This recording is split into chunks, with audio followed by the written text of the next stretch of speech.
Misteri pembunuhan satu keluarga Anom Subekti, pelaku Sumani diduga dendam soal jual beli gamelan. Terungkap sudah misteri tewasnya satu keluarga seniman di Rembang, Jawa Tengah. Tersangka yang bernama Sumani merupakan teman dari korban seniman Anom Subekti, diungkap oleh Kapolda Jawa Tengah Irjen Pol Ahmad Lutfi.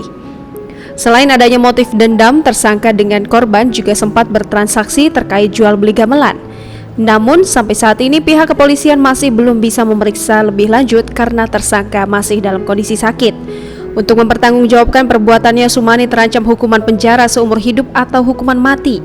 Sebelumnya diketahui seniman Anom Subekti bersama dengan istri, anak, dan cucunya menjadi korban pembunuhan.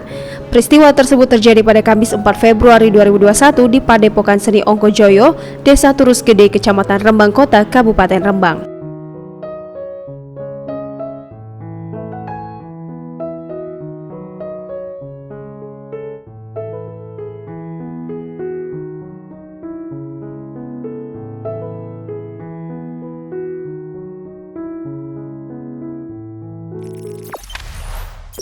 Jangan lupa subscribe, share, komen, dan like ya.